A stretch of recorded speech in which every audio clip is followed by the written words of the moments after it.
answered thus, friends, there may be wise, Katyas, etc., who will question you further, for wise people are inquisitive. Having seen what benefit does your teacher teach the removal of desire and lust for body, feeling, perception, volition, and consciousness? Being asked thus, friends, you should answer thus. If, friends, one is devoid of lust, desire, affection, thirst, passion, and craving in regard to body, feeling, perception, volition, and consciousness, then with the change and alteration of the aggregates, sorrow, lamentation, pain, displeasure, and despair do not arise in one. Having seen this benefit, our teacher teaches the removal of desire and lust for body, feeling, perception, volition, and consciousness. Stop here again. So here he says he should explain to them the benefit is if we don't attach to the five aggregates, then when they change, then we will not experience suffering. If, friends, one who enters and dwells amidst unwholesome states could dwell happily in this very life without vexation, despair, and fever, and if with the breakup of the body after death he could expect a good destination, then the Blessed One would not praise the abandoning of unwholesome states. But because one who enters and dwells amidst unwholesome states dwells in suffering in this very life with vexation, despair, and fever, and because he can expect a bad destination with the breakup of the body after death, the Blessed One praises the abandoning of unwholesome states. Stop here for a moment. So here he explains further. He says the Buddha tells us to abandon unwholesome states because they give us suffering in this very life and the future life.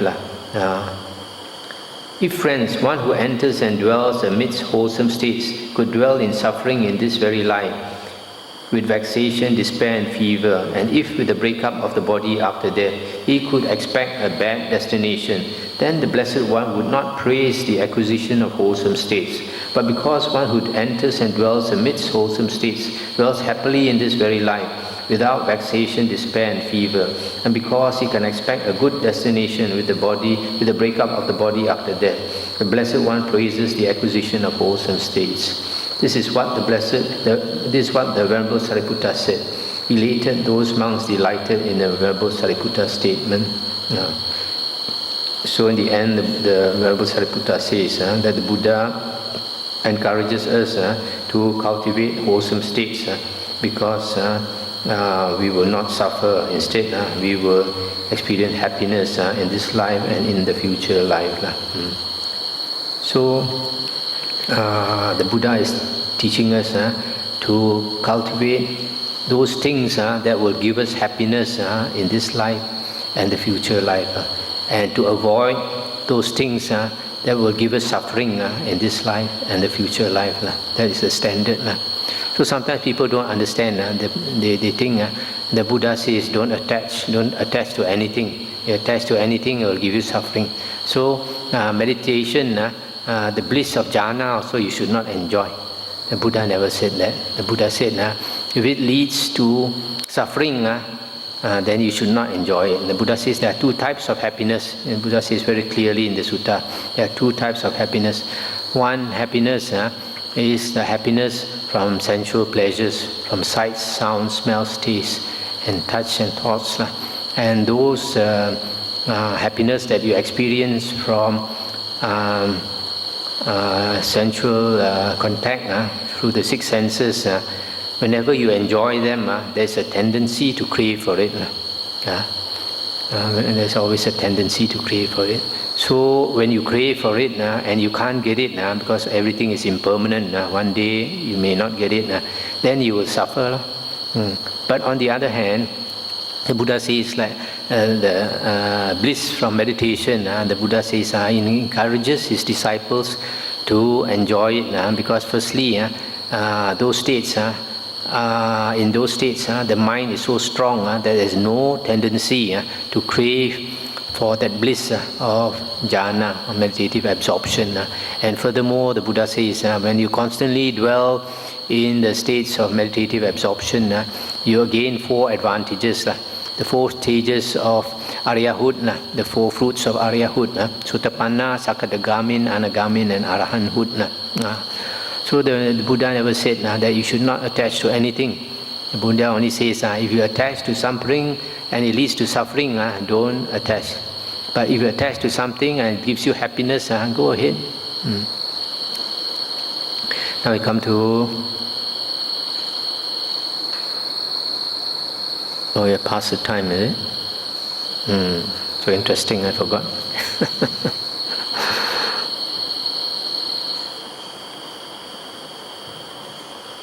Any questions or remarks?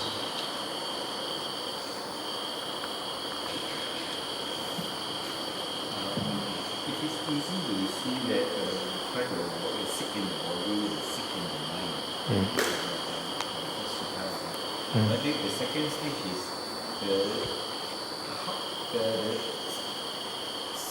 not to be sick in the mind. How can we train that?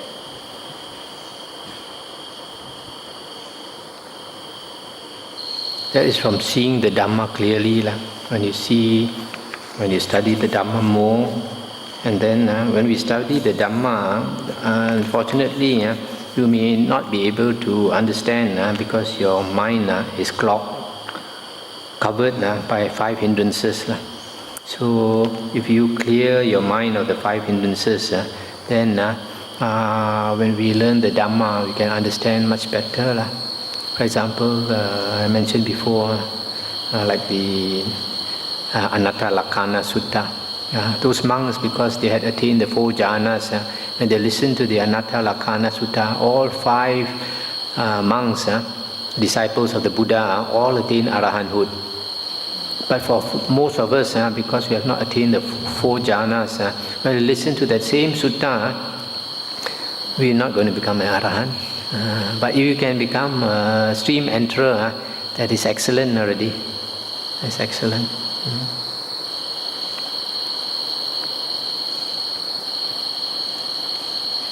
So coming back to your question, so if you don't want to become sick in mind, then you have to go through this training in the spiritual path, training in the Noble Eightfold Path. Is basically a training in Sila, Samadhi and Panya. Moral conduct means keeping your precepts, concentration from meditation, and wisdom from learning the suttas. And it takes time. You cannot expect you study it for 3 months and you're going to become liberated. No.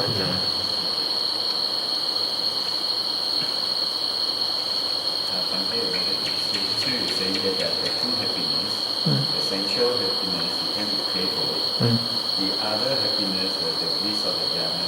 But wouldn't it be like, you see, jhana is a stage that I talk about myself, when we meditate, sometimes we get into a very calm state, samadhi or what state. Maybe other time when we sit, we cannot get into that, somehow we get agitated, we still crave for that peace and calm.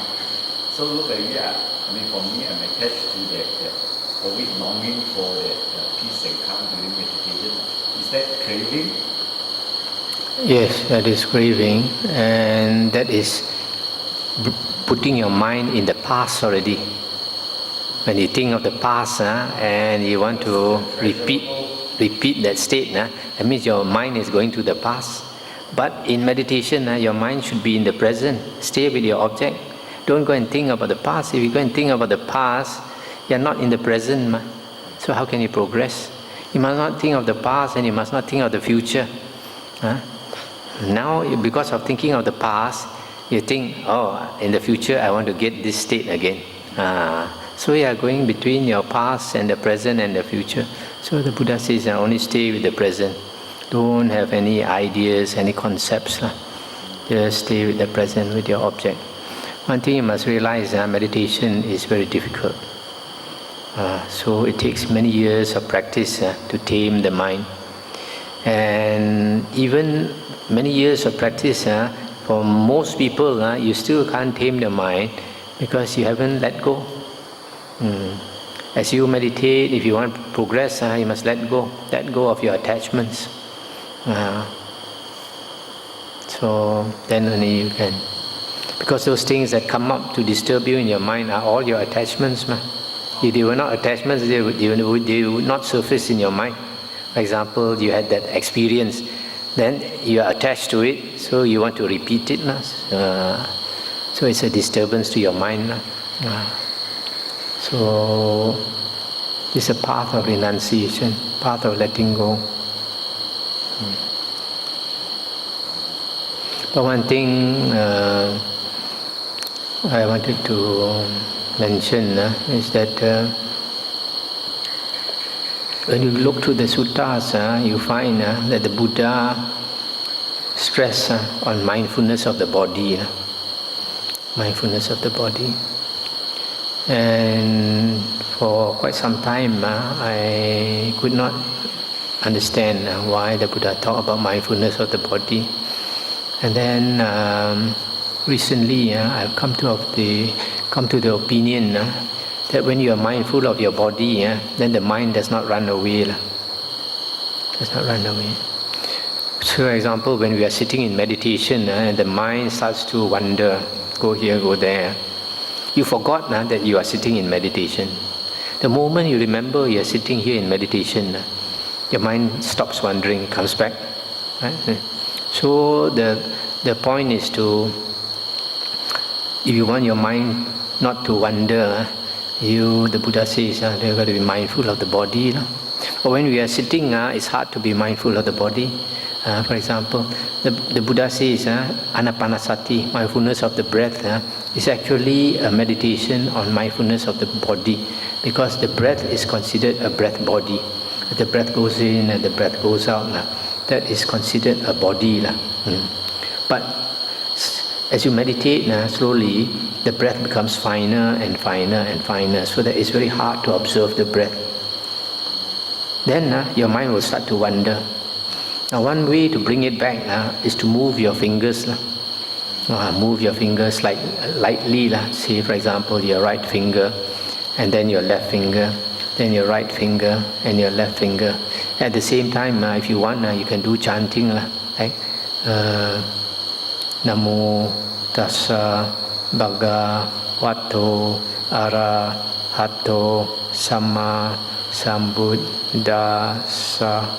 Namo Tassa, like that. So you synchronize your chanting with your movement of your thumb. And this movement of the thumb will keep you, your mind, from straying. The moment you stop moving your thumb, because the mind is weak, if you continue chanting, very soon you get pulled away already. So it's a good practice. For example, when you lie down, you feel you're very tired in the afternoon. You need to lie down, but you're afraid if you lie down, you're going to sleep for a long time. And you can do the same thing. You move. For example, if you lie down near a clock, and you hear the clock going tick tock, and then you can synchronize your finger movement with the tick tock. You tick the right finger, tock, left finger, tick, right finger, tock, left finger. As long as you're conscious of your body, the mind does not slide off into a dream state. Because our mind, as you grow older, the mind becomes weaker and weaker. So the moment we lie down, it's very easy to fall asleep. So if you're mindful of the body in this way, then so if you're doing anapanasati and you find you're not progressing, you can switch to this movement of your thumb. You coordinate it with chanting. If you don't want to chant Namo Tassa, you can chant any other thing. For example, Arahang, Arahang, Arahang, Arahang, or Buddho, Buddho. This is one of the things to try out.